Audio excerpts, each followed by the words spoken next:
Assalomu alaykum. Bugun geometriya fanining planimetriya bo'limida burchaklar va masofalar, ya'ni birinchi mavzusini ko'rib chiqamiz. Burchaklar o'zi nima? Burchaklar necha xil bo'ladi? Burchaklar qanday bo'ladi? Shu savollarga bugun javob topishga harakat qilamiz. Keling. Bitta to'rt chiziq olaylik. Bitta to'rt chiziq va u ikkinchi to'rt chiziq bilan kesishyapti. Mana shu holatda burchak hosil bo'ladi. Nechta burchak hosil bo'ladi? 4 ta. Mana bu burchak, mana bu burchak va mana bu burchaklar. Keling ularni o'zimiz uchun nomlab olamiz. Mana bu pushtiranglisini alfa, bu pushtiranglisini beta deylik. Beta burchak. Bu gamma burchak, bunisi teta burchak. Alfa, beta, gamma, teta. Mana shu burchaklar. Endi bularning o'z nomlari bor. Misol uchun beta va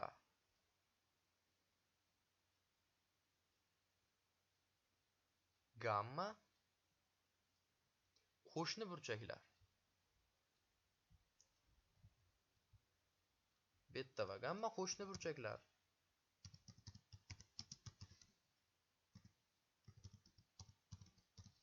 Va shuningdek, qo'shni deb alfa va tetani ham aytishimiz mumkin.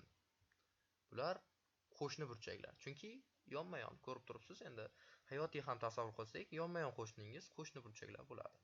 Yoki bo'lmasam gamma va alfa qo'shni burchak deyishimiz mumkin. Teta va betalar ham qo'shni burchak bo'ladi. Mana shu qo'shni burchaklar, ya'ni alfa va beta, alfa va gamma kechirasiz, alfa va gamma yoki alfa va teta yoki teta va beta ning yig'indisi 180 gradus. Doimo 180 gradus bo'ladi. 175 yoki 179,99 ham bo'lmaydi. Doimo 180 gradus bo'ladi. Esingizdan chiqarmaysiz. Qo'shni burchaklar yig'indini mana plus deylik. Plus 180 gradus bo'ladi. Bu doimo shunday bo'ladi. Endi beta va alfa haqida gaplashamiz. Nima uchun ularning rangi pushti? Gamma va tetalar oq qilib belgilab qo'yildi. Buning o'ziga yarasha sababi bor. Chunki alfa va beta ular vertikal burchaklar. Alfa va beta vertikal burchaklar bo'ladi. Shuningdek, teta va gamma ham vertikal burchaklar deyiladi. Bular vertikal burchaklar. Va ular vertikal burchaklar, esingizdan chiqarmaysiz. Vertikal burchaklar doimo teng bo'ladi. Ya'ni alfa betaga teng. Alfa doimo betaga teng bo'ladi. Vertikal bo'lsa albatta. Teta esa gammaga teng bo'ladi. Chunki ular ham vertikal. Endi keling mana shu misollarga, ma'lumotlarga bitta misol ko'raylik. Aytgancha, ushbu 4 ta burchak, ya'ni alfa plus beta plus gamma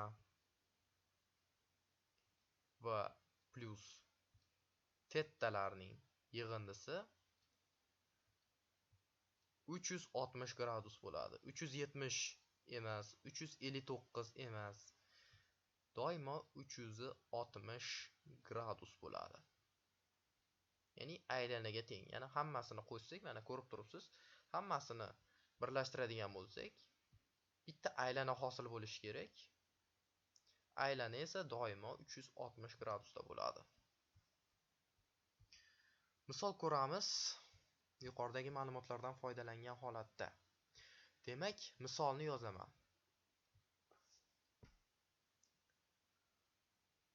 Ikkita to'g'ri chiziq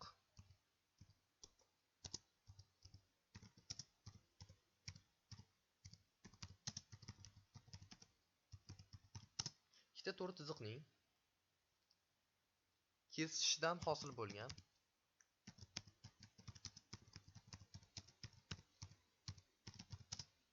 burchaklar yig'indisi 315 gradusga teng ekan. 315 gradusga teng ekan.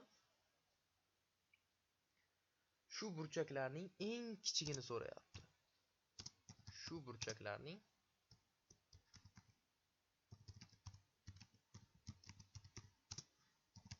eng kichigini toping.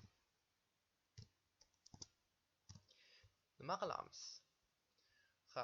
Geometriyada asosan tasavvurdan foydalanish kerak va tasavvur orqali uni chizib olish kerak. Bizga aytib o'tilgan o'sha to'g'ri chiziqlarni chizamiz. Keling. Mana bitta to'g'ri chiziq o'tyapti, ikkinchi to'g'ri chiziq uni kesib o'tyapti. Mana ikkita to'g'ri chiziq chizib oldik. Endi yozamiz. Demak, 3 tasini mana bu yerdan bitta burchak olamiz. Alfa deymiz buni. Buni ham beta deymiz. Beta deb vertikal burchaklar alfa beta dedik. Buni ham alfa deyishimiz mumkin, chunki vertikal burchaklar teng bo'ladi dedik. Va mana bu yerdan yana bitta burchak, buni beta deymiz. Beta deymiz. Mana shu ikkita alfa va bitta beta burchagimizning yig'indisi 315 gradusga teng ekan. 315 gradusga teng ekan. Nima qilamiz? Bu yerda qo'shni burchaklar yig'indisi, ya'ni alfa plus beta qo'shni burchaklarimiz 180 gradus ekanligidan foydalanamiz. Bu doimo shunday qoladi, aniq narsa. Qo'shni burchaklar yig'indisi 180 gradus. Mana endi bizda sistema hosil bo'ldi, tenglamalar sistemasi. Va ikki sistemani, birinchisini birinchi sistema deymiz, ikkinchisini ikkinchi sistema deymiz. Birinchi sistemadan ayirib yuboramiz ikkinchi sistemani. Bunda bizda nima qoladi? E'tibor bering. Beta burchaklar qisqarib ketadi va ikkita alfadan bitta alfani ayirsak, bitta alfa qoladi va bu alfamiz 315 gradus minus 180 gradusga teng bo'ladi. Bunda nima bo'ladi? Ayirib yuboradigan bo'lsak 135 gradus qoladi. Demak, alfa burchagimiz 135 ekan. Hozir chizmada beta burchagimiz kattaga o'xshab qoldi, lekin aslida alfa burchagimiz kattaroq ekan. Va mana bu joyga olib borib qo'yamiz. 135 gradus 135 gradus plus beta. Bizdan betani so'ragan. Chunki beta eng kichik burchak bu yerda. Beta barobar 180 gradus. 180 gradusga. Endi bu yerdan betani topadigan bo'lsak, 180 ayrilgan 135 bo'ladi. Ayirib yuboradigan bo'lsak, javobimiz 45 gradus bo'ladi. Demak, 3 ta burchakning yig'indisi, ikki to'g'ri chiziqning kesishdan hosil bo'lgan 3 ta burchakning yig'indisi 315 gradus bo'lsa, ularning eng kichigini so'ragan bo'lsa, mana bu hisob kitoblar orqali 45 degan javob